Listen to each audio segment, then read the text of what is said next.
Hello there, my name is Enock. Taking care of your health should be a top priority. Looking at the various engagements that we have today, it is so easy to forget about our health, mental well-being. That is why we introduce to you the Healthy You Talk Show, a brand new show that is going to address matters concerning your health, nutrition, stress management, mental health, name it. We bring to you a wide range of experts who are going to be touching pertinent issues concerning our health. Tune in every Tuesday at 10 a.m. live on Faith Today TV.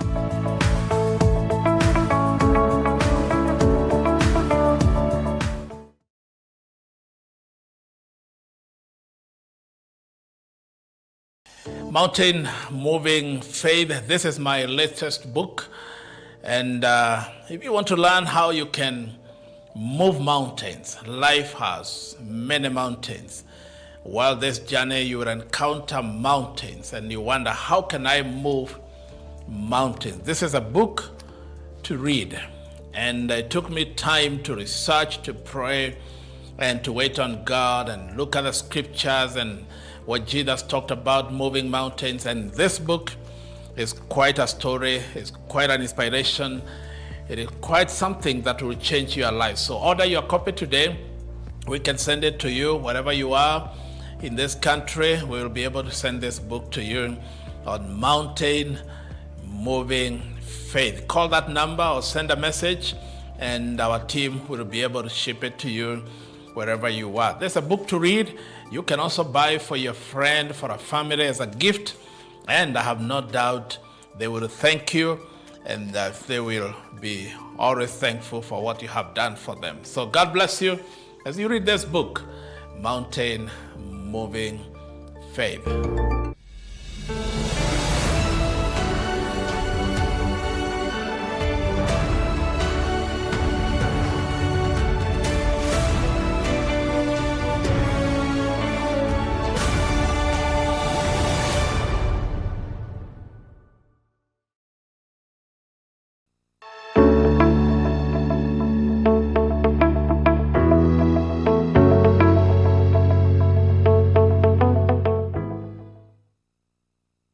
Hello there, welcome to the Healthy You Talk Show, your favorite health program on Faith Today television. My name is Enock Kitondekijja, a medical clinician and your host. Allow me to start by stating, did you know that 1 out of 4 people are infected with TB? But isn't it also interesting that 1.8 billion people are suffering from this disease, yet the other are not even suffering from this disease? You would want to understand what are the risk factors that predispose you to have this disease. You'd also want to know what are the steps done, what is it that you ought to do for you to be in the percentage that is not suffering. In 2020, we saw rising cases of people suffering from TB. I'm from the House of Faith, and we work with a number of health personnel. Today we have a specialist, a person who has been in the field of TB, dealing with TB and leprosy in Nairobi. She's an expert in this industry and from Nairobi County Government. I'm very excited to host her here on the Healthy You Talk Show. But before we go any further, do not forget to subscribe to Faith Today Television on YouTube and Facebook. Please follow us. And for those who are sharing this, you are doing a great job to help us reach so many people with the message of living health lives. Now, back to my guest. Madam Peninah, you are welcome to the Healthy You Talk Show on Faith Today Television. Would you kindly introduce yourself to our viewers? Thank you, Enock, for having me here today. Like you have said, my name is Makena Peninah. I am a clinician working for Nairobi City County Government, and I am currently the TB and Leprosy Coordinator, Roysambu Sub-County, which lies in Nairobi County. Welcome to the show. Thank you so much. Tell us a brief background about yourself. So, like I said, I'm a clinician to start with, and I've been working for the government the last 14 years or 15 years, and I'm happy to have worked in the TB world the last 13 or 14 years. And yes, we're here, and we're doing a great job when it comes to TB, yes.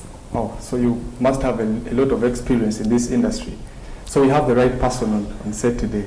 I feel so. Wow, welcome. Thank you. Peninah, kindly give us an overview of TB.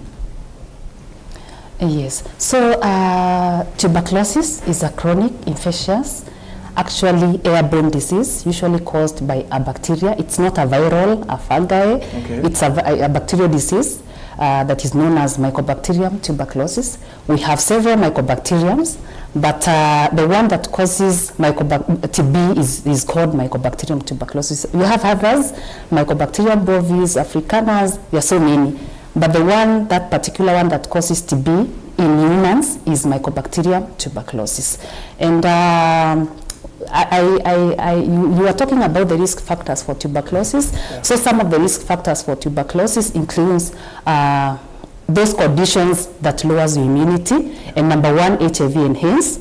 Number 2, diabetes mellitus. Number 3, malnutrition. We usually have a lot of malnutrition, especially among very sick patients or pediatrics. These are children. We also have long steroidal use. Steroids includes drugs like prednisolone. Okay. Yeah, I'm sure people know a lot about prednisolone. And yes, there are other factors, probably long exposure and frequency, long frequency of exposure to somebody who has TB. So those are basically among the risk factors for tuberculosis. Then we have the mode of transmission, of course, is through cough droplets. Okay. So you cough, actually by coughing, talking, laughing, you can get Mycobacterium tuberculosis. Okay. Some of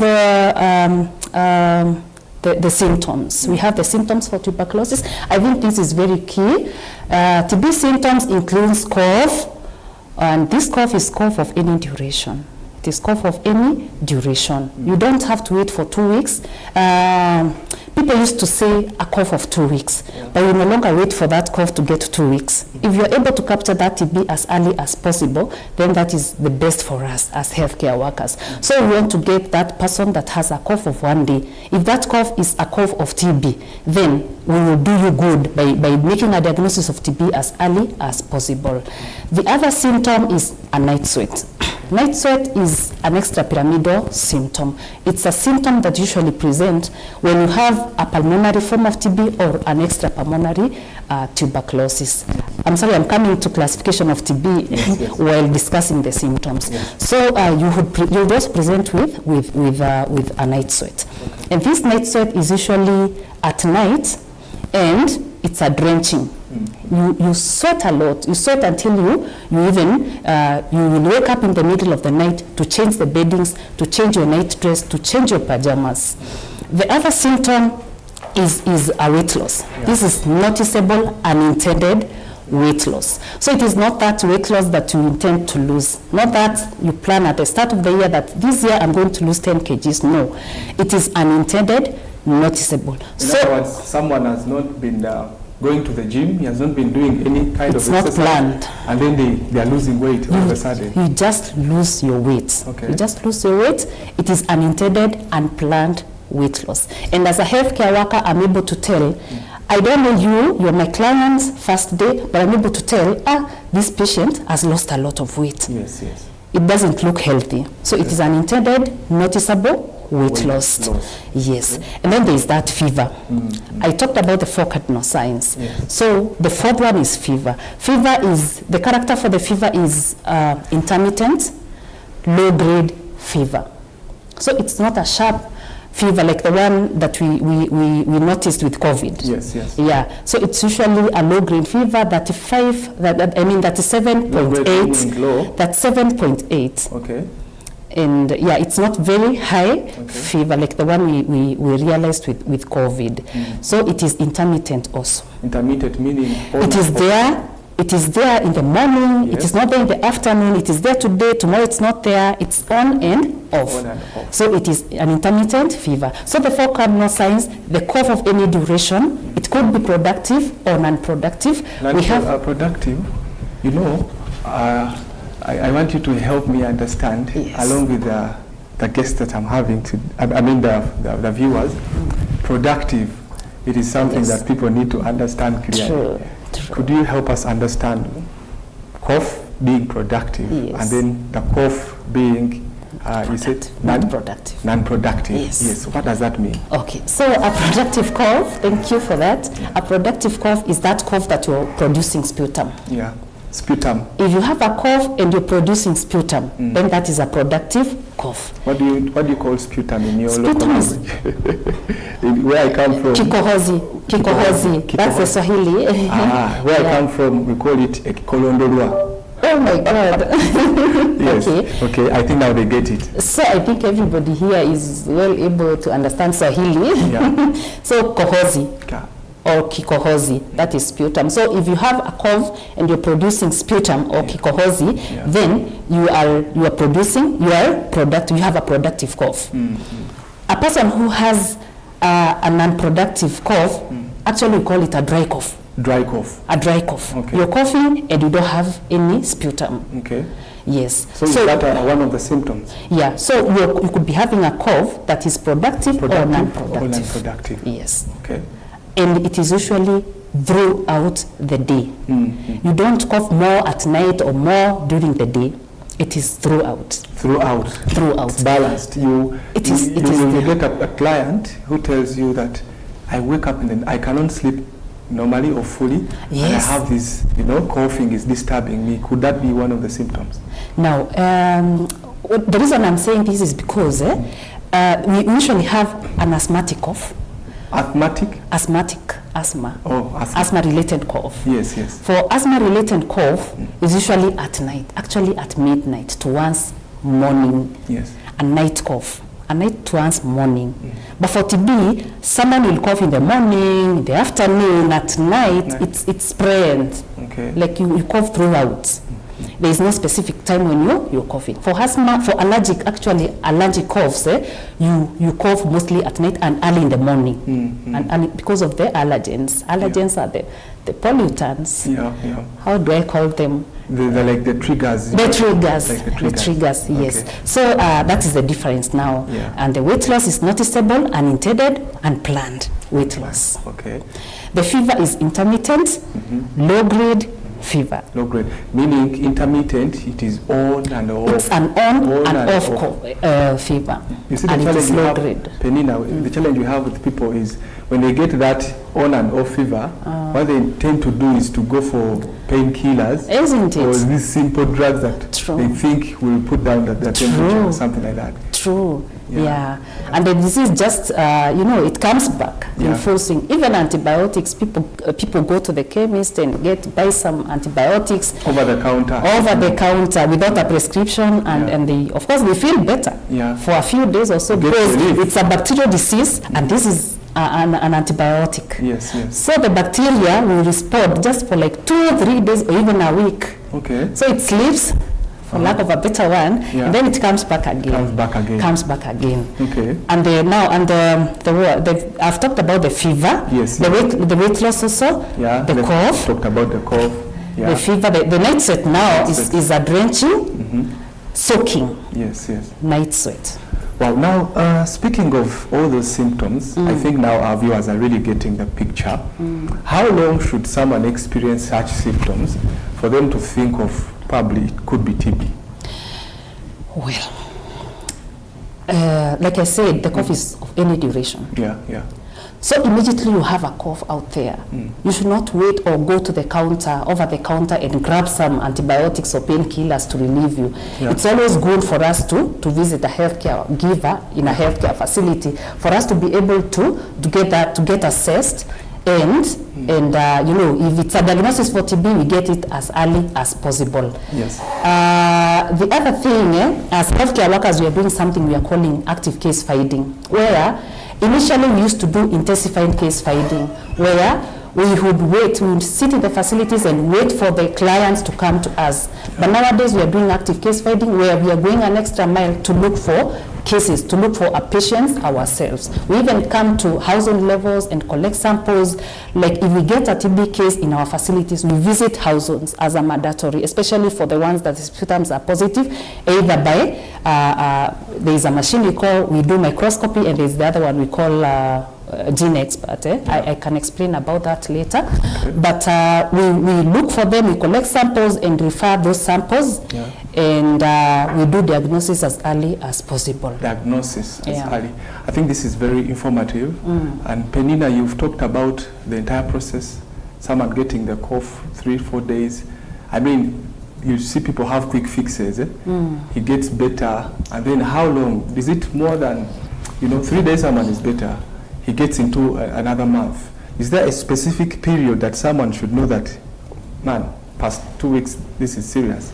I don't know. What do you have to say about that? So, Enoch, what we are doing right now, it's a lot of advocacy. Because if I say, like I was during the definition, I said we don't have to wait. Initially, we would say a cough of 2 weeks. Yes. But nowadays, we want you to come immediately to the facility. And this is the advocacy message we're passing to the community, to the society. You don't have to wait. You don't have to wait. Okay. We don't want you to wait, because they are waiting and they are coming to the hospital when it's already very late. Yes. So we make a diagnosis, yes, but it's a late diagnosis. And a late diagnosis would lead to very poor outcomes. Okay. Yeah, so including death. So the higher, if you make that diagnosis very late, then the death rate is usually very high. Yeah. And those late diagnoses usually make them at the facilities that have admissions. Because these are patients who has probably come to the facility and we have missed the diagnosis. Yes. Remember, we're also giving antibiotics a lot. Yeah. It's a message also to the healthcare workers. People have quick fixes, a lot of quick fixes. Even at hospital level. Yes. Even with us, the healthcare workers, at times we miss that diagnosis. We tend to think, pneumonia, it's just a respiratory infection, and we miss the diagnosis of TB. We just assume and give antibiotic. So we're buying time for the disease to even multiply more. Okay. Yeah. So by the time we're thinking TB, it's already a very sick patient. Actually, even some come when in coma, a comatose patient. Really? Yes. How that serious? Very serious. So these are patients who, of course, would land even in ICU. So at ICU, when they try to aspirate and do the sampling for, the sputum sample, and they do a gene expert probably analysis, imagine they even find out that you even already have a drug-resistant form of TB. Before you go to the drug-resistant form of TB, because I'm enjoying this discussion, and I feel like you have a lot of information. For our viewers, this is Faith Today Television, and we are bringing to you the Healthy You talk show. Today we have a very knowledgeable guest. That is Peninah for you, and she's really giving us so much information. If you have any questions regarding TB, she's bringing so many times here. Whatever you don't understand, let us know in the comment section. If you have any question, please let them come. We are really happy and honored to help you deal with this. The war is serious, and I think you can even attest to the atmosphere. We want to deal with this TB. Yes. And I love your energy. Yeah, speaking of these symptoms, before we get to resistance, tell us about how do you even manage it? Because before you even go to that resistance, what is the plan? How do you get to know that I have TB, and then take me through the management process? So even before I get to management, probably I'll talk something small about the classifications or the type of TB. We usually have... Oh, there are also types now. Yes. Okay. We have the pulmonary type of TB. Pulmonary meaning the lungs? It is inside. The pulmonary is the lung. The lungs. Actually, okay. Yes. So the pulmonary form of TB and extra pulmonary form of TB. That is outside the lungs? Outside the lungs. Most people think TB only affects the lungs. Only, and that is why I really want to talk about this. Okay. Because TB does not only affect the lungs. Wow, that is serious. Yes. the symptoms, the cough that I've talked about a lot, affects the pulmonary system. And in most cases, when somebody presents a cough and you do a confirmation of TB, that is usually pulmonary TB. It is TB inside your lungs. Okay.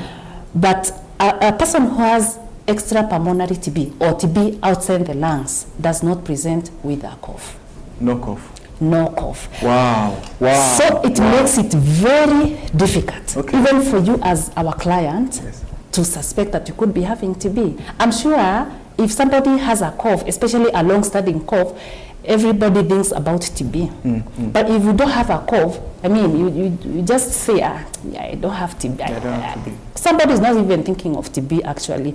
So any TB outside the lungs is usually very difficult to make a diagnosis, even among us, the healthcare workers. And you also miss it in the health practice? Okay. Yeah, a lot. You can imagine somebody who is presenting with, who is having TB meningitis. Yeah?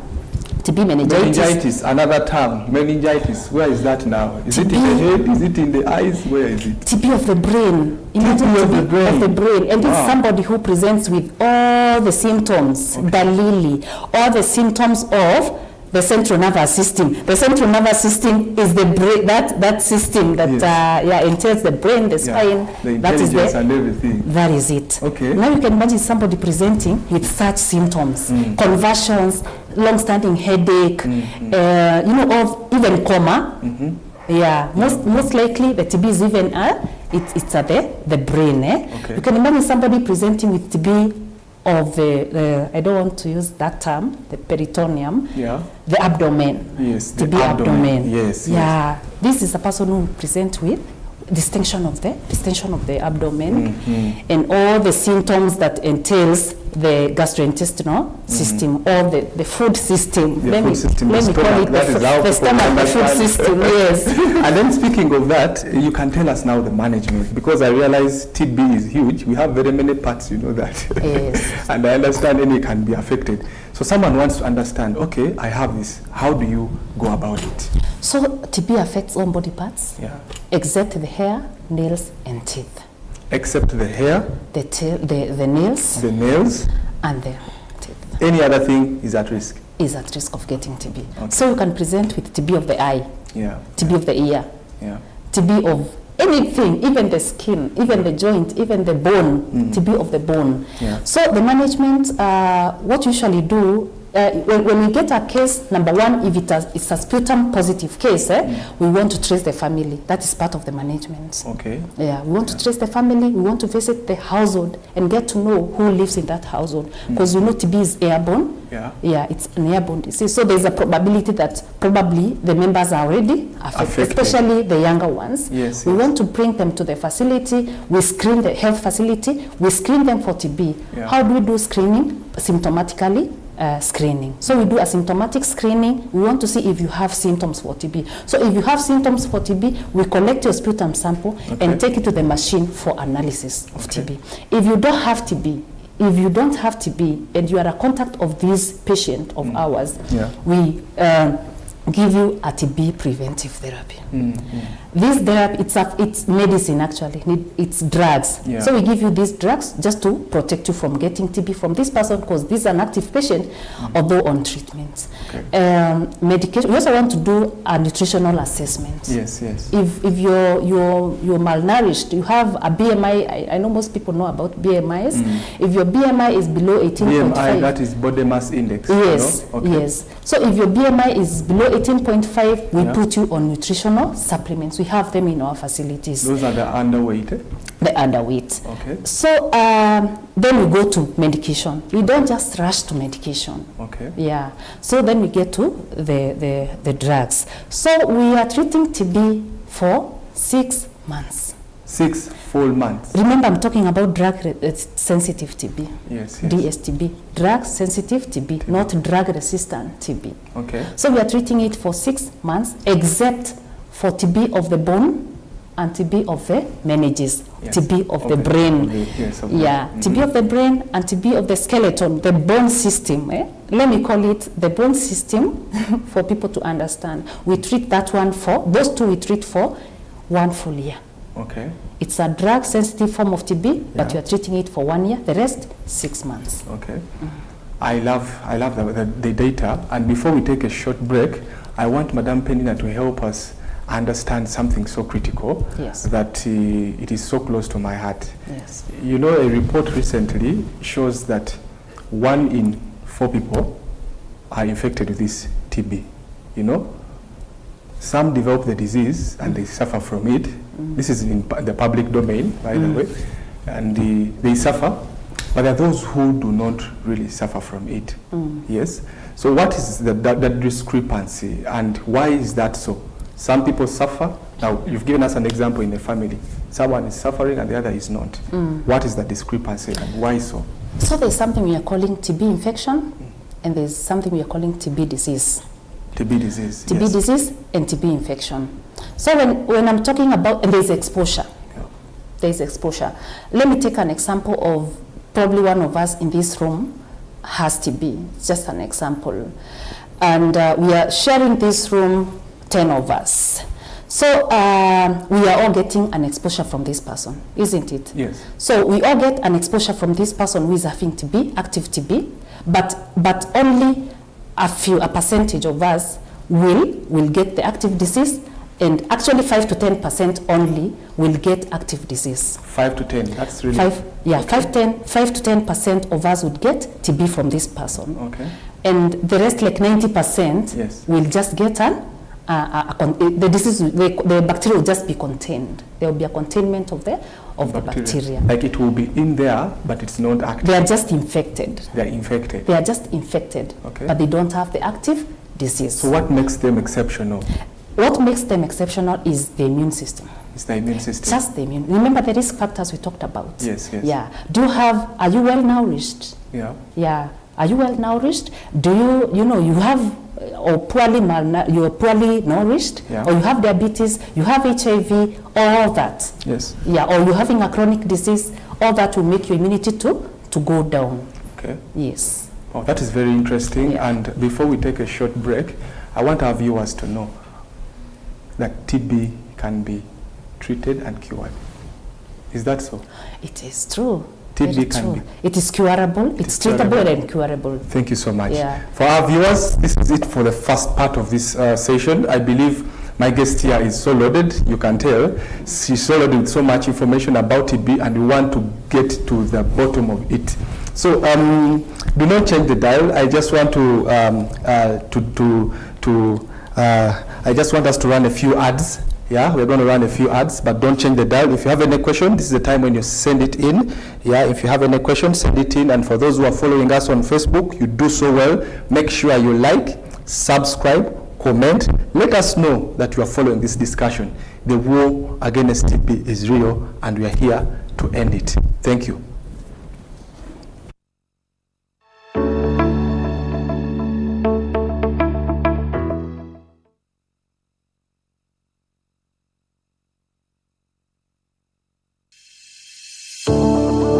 Okay, asante. Nilikisajili kitabu ambacho kinaitwa 7 Keys to Success, ama kuna kanuni funguo 7 if you like it, ambazo zitakuletea ushindi na kufaulu maishani. Wote, wewe na mimi, tunataka kufaulu, lakini pia kuna njia ya kufaulu.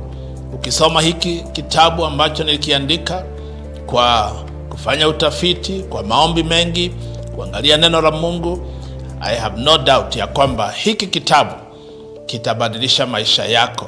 Nilikuwa naongea na mchungaji rafiki yangu, akaniambia nilisoma hicho kitabu, sasa ninafundisha watu wangu kupitia ujuzi, maarifa, hekima ambayo nilipata kwa hiki kitabu.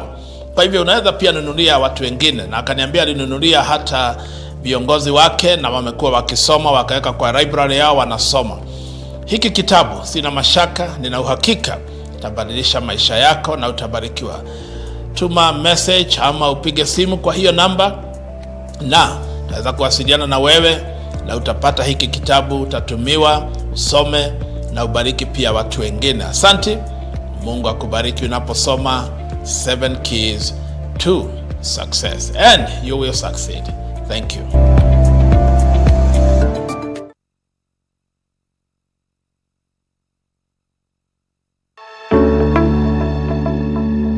Hello there, my name is Enock. Taking care of your health should be a top priority. Looking at the various engagements that we have today, it is so easy to forget about our health, mental well-being. That is why we introduce to you the Healthy You Talk Show, a brand new show that is going to address matters concerning your health, nutrition, stress management, mental health, name it. We bring to you a wide range of experts who are going to be touching pertinent issues concerning our health. Tune in every Tuesday at 10 a.m. live on Faith Today TV.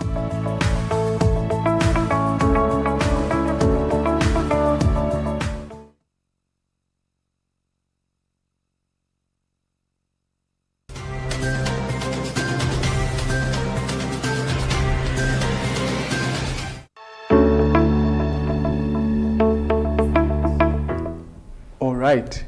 Welcome back to the Healthy You Talk Show on Faith Today Television. Actually, even at 2 months, because we usually do a sputum repeat at 2 months also. We do at 2 months, at 5 and at 6. We are very keen with the patient who are sputum positive at diagnosis. So if the sputum is positive at month 2 or month 5 or month 6, you are called a treatment failure patient. So we want to know what has happened.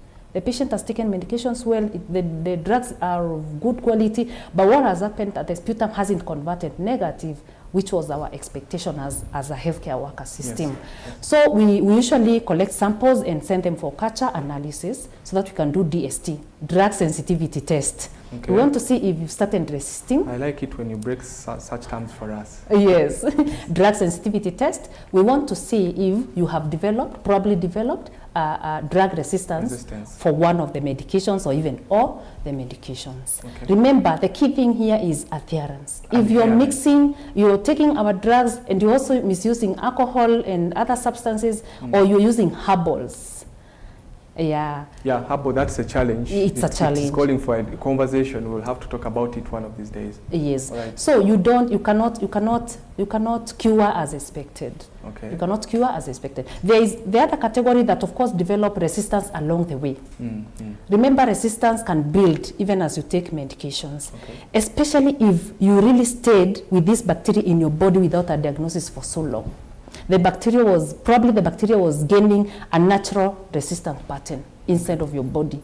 So if that's the reason why we are advocating for active case finding, like early diagnosis for TB. Because if you stay with that bacteria without treatment, you're taking antibiotics over the counter in our chemist without getting the proper treatment. Imagine that bacteria is getting a natural resistance inside of your body. So it's key for us to get a diagnosis as early as possible. So there's that category that develops drug resistance. And after you get drug resistance, we just shift you from drug-sensitive management to drug-resistant TB. It's a whole discussion. It's a whole discussion. Yes. And I understand someone is going to be sentenced to some more years of, if not years, but months of real management. And intensive medication, a lot of medication. Yes. So for our viewers, this is very important to understand that the medics here are emphasizing that when you are under treatment, do not compromise. It's important that you follow what the healthy workers are telling you.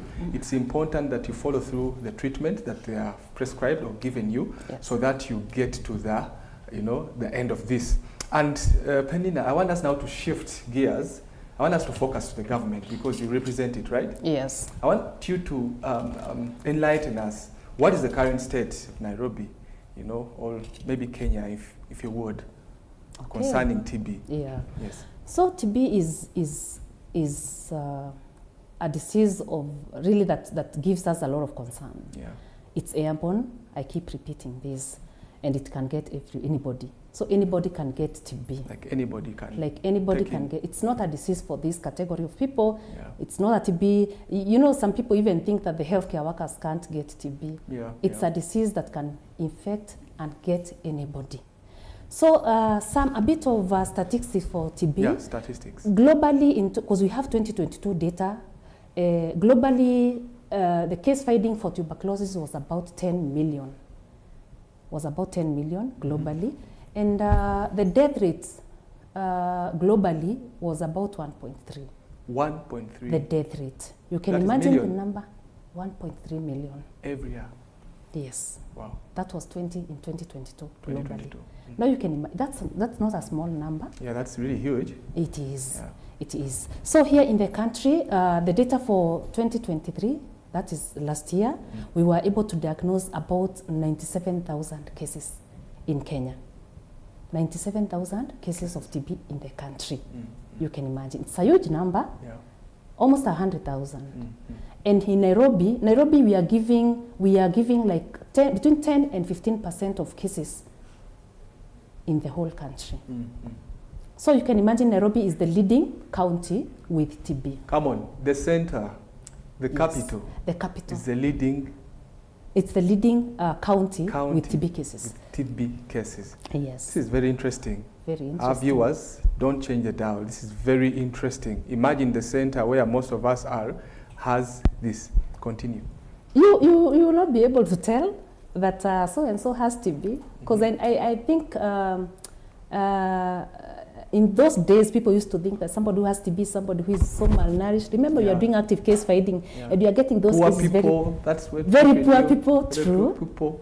The ones that who suffer from it's a familial disease. Familiar disease. Those were myths. Wow. Yeah. Help us debunk them. Yes. So it's such in Nairobi. Actually, we were able to do in 2023. We were able to get 13,000 cases. 13,000 cases. You can imagine an increment of about 8% comparing 2022 and 2023. So the cases are really rising. The cases are really rising. I'm yet to know what will happen in 2024 by December. Yeah. You know, I know you are looking forward for the statistic. But for our viewers, we want to know how do we deal with it, because it is serious, you know. Yes. So we want to understand, you are from the government, what are you doing to make sure that you put this to an end? Because since 2020, we see the cases rising. What are you guys doing? Yes. So we have actually after 2020, in 2020, during the COVID, when COVID really hit, we had a drop in case finding for TB, because you know, people focused, all the energies went to COVID-19. But after COVID-19, that is from now end of 2020, the cases started rising up. And you can see between 2022 and 2023, we've had an increment of 8%. I'm sure it is going even to be higher in 2024.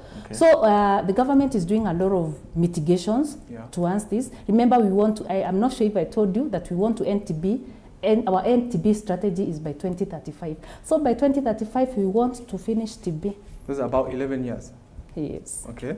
Yes. So the end TB strategy is by 2035. So we have several things that we are doing. Number one, I've talked about active case finding. We are doing a lot of active case finding. We are no longer seated in the facilities, the healthcare workers waiting for patients to come to us. No. We are even going to the villages. We are doing outreaches. I think you've seen, I'm not sure if you've seen us roaming around looking for TB cases. One of these days we visit your offices and collect your samples for the ones that have coughs, and we screen you for TB. So we are so proactive in looking for those TB cases, because it is until we treat the active cases for us to be able to eradicate. We cannot eradicate TB without diagnosing the active cases and treating them successfully. Okay. That is true. So we are doing active case finding, we are doing TPT, TB preventive therapy. So TB preventive therapy, we are treating the latent TB. Remember the 90% that have active disease. Yes. I mean, they have the sleeping. The latent. Yes. I don't want to use the word latent. Okay, the sleeping. The sleeping. Okay. The sleeping, for our viewers to understand. So remember that percentage. So those people, we want to give them TB preventive therapy. They're also on that category. So that we kill, we eradicate that sleeping bacteria while it's still asleep. Because we have a percentage that get reactivated again from the sleeping, the sleeping station. The stage. The dormant stage, it gets reactivated back to active. Okay. So it comes back to the 5 to 10% that became active cases. Yes. So we want to kill that sleeping bacteria while it's still asleep. So that is one of the strategies the government want to do. So there is the TPT, the TB preventive therapy. There is the active case finding. We are also doing a lot of sensitization, like the one we're doing today, and focus it to the community so that they come to our health facilities as early as possible. They consume our free services, because TB services are actually free. Everything has been made free. Okay. From screening to diagnosis. We don't charge anything, especially in our public facilities. We charge zero, nothing. So we network all the sputums. We, like our drug-resistant TB, we even, we have partnered with some partners, donors, and even the big laboratories are paid in advance to do their blood works every month. We like check their full blood count. We check their liver. We check their kidneys. I mean, for free. So you have no excuse out there with a TB symptom. You just come to the if you have an access to a public facility, come there and you consume all the services for free. From screening to diagnosis to management. Wow, this is interesting to know that the government is really up to it, and you are really doing something about it. You guys on ground. That's very interesting. And now help me understand, you know, you talked about drug-resistant TB. Specifically, how is the government handling that, drug resistance? Wow. I can tell you, Enoch, it is not easy. It is not easy, even from making just a diagnosis for DRTB. I'm calling it DRTB, it's drug-resistant TB. Yes, yes. Just a short form. It's not easy even to make a diagnosis. And once we do a diagnosis, it's again not very easy for us to manage. Yeah. Because some of our clients are children. Yes. And the drugs probably are not very friendly, especially for children. At times, the drug burden, the pill burden is huge. And patients are probably vomiting. Some patients probably are not even able to get good nutrition back at home. So it's such a problem. We've been treating this form of TB, the drug-resistant TB, for 1.5 years. Some even get 2 years, some even get beyond. But I'm happy to announce that the government has revised the regimen, and we've been able to cut down the treatment duration up to 6 months.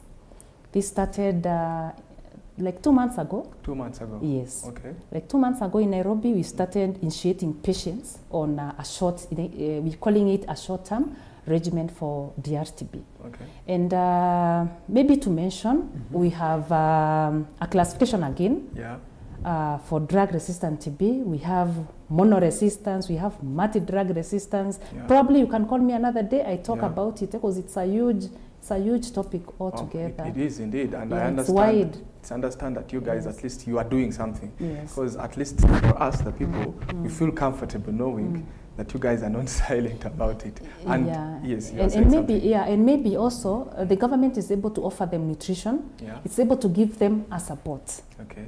It's able to give them a support in cash, a stipend, a monthly stipend for all our drug-resistant patients. Are you sure? People should flock the government. Yes. We are able to give them a stipend. The reason we give them a stipend, it's because of daily transport to the facility. Because for that medication, usually, we want to give them drugs ourselves for the rest of the time they are taking the medication. We don't allow them to go home with the medication. They come to the facility every day. And that is why we network we network our patients with the nearest facility to their household. Okay. Yeah. So they are able to come to the facility every day, and we call them daily dots by healthcare worker. If they are not coming to the facility, then we acquire a model we call community-based model. Yeah. We have two models: facility-based model, where they come to the facility for daily drugs, or community-based model, where we, the healthcare workers, go to the household and make sure they take drugs. So I come to your home, give you a cup of water or porridge, the tablets, swallow, I go back to the facility. Wow. So that's a community-based. So that's part of what the government is doing. We are giving them that stipend, and the stipend is to facilitate them be able to reach the facility. Wow. If you calculate, I don't want to mention the amount, but we give them, we support for the transport to the facility daily. And this really helps in adherence of these drugs. I think I like it. I like your approach, because some people maybe need some kind of motivation, and it's very important that you guys do that. Now, Peninah, speaking of the government doing this, in your experience, the government being part of this involvement, how has it contributed to combating this TB, in your experience? Well, I'm not sure if I've gotten your question well. The question is, but you know, the government is involving itself in this. And in your experience, what is the response between you going into the community? Are people really welcoming you? Are there results? Probably we need to know because it's important. Like I said earlier, comparing 2020, 2021, 2022, 2023 data, or the cases that we've been able to get, the cases are rising. Okay. The reason the cases are rising is because of the mitigations or the number of activities we've been doing from the community outreaches. The government also has procured newer tools for TB diagnosis. Sorry, I forgot to say about that. That is something I wanted you to talk about. Yes, yeah. They have acquired newer tools. Like there's something we are calling a card X-ray. This is an X-ray that has, actually in this country there are very few, less than 10, the whole country. And yeah, and now such a machine has an artificial intelligence. An artificial intelligence where if we do an X-ray on your chest right now, it is able to detect if you could be having TB or not. It has a score. So if you could be having TB, then it gives you a higher score. There's a way they have, there's a way they score our patients. So if you have like 70 to 100, 80 to 100, there's a higher probability for you that you could be having TB. So those are very newer tools, and they're really helping us do case finding for TB. We also have Gene Expert machine. Gene Expert machine is a machine that it's a DNA test, and it is highly sensitive and highly specific. Highly sensitive in that it's able to pick very low bacterial load. So it's able to pick even very few numbers of the bacteria, and highly specific in that it can't confuse TB with another bacteria or another mycobacterium. So it only picks Mycobacterium tuberculosis. Okay. Yes. I think that is interesting because when you involve technology, technology speeds up things. Yes. And I like it that you guys are intentional. You are really doing it. Let's now shift gears to the healthy personnel. Yes. What is their role in this fight to end TB? So, and maybe talking about government again before I come to that. You love the government so much. Yes. Yes, we're also doing sputum networking, because there's probably a machine that is in this facility and it's not in the other facility. So they have hired riders. Okay. They have contracted some companies who are networking those samples. So the facility just get the sputum samples, and those riders network those samples with the facility that has a machine. Okay. So that is also happening. So the role for healthcare workers in this fight, we are engaged at all levels. Okay. From screening, from advocacy, like I'm a healthcare worker myself. Because you guys are on the front line, you are exposed. Yes, yes. So from advocacy, and remember, as we do advocacy trainings, we are doing for both the facility workers, the healthcare workers, and the community. Yes, yes. Yeah, because there's a role for us and there's a role for the community. So the role for healthcare workers, from screening, we make sure that everybody that enters our facilities, we screen them for TB. Okay. So everybody, the facility workload, our daily facility workload, everybody that comes to the facility, we make sure we ask you for TB symptoms. So kindly, as you come to our facility, probably you can come with as a patient for road traffic accident, and we start asking you about cough, fever, weight loss, and night sweat.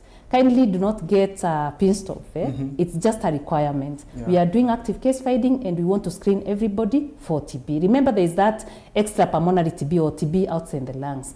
So we do screening, and we make sure anybody that we screen and has a symptom for TB is subjected to investigations. And investigations is a wide range.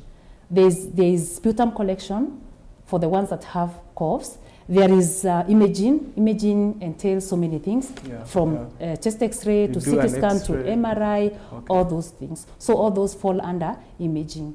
And I think that's what basically is done. But we also do, even before we do investigations, we usually do a thorough clinical examination. Okay. History taking and examination is key for us, and we usually do that.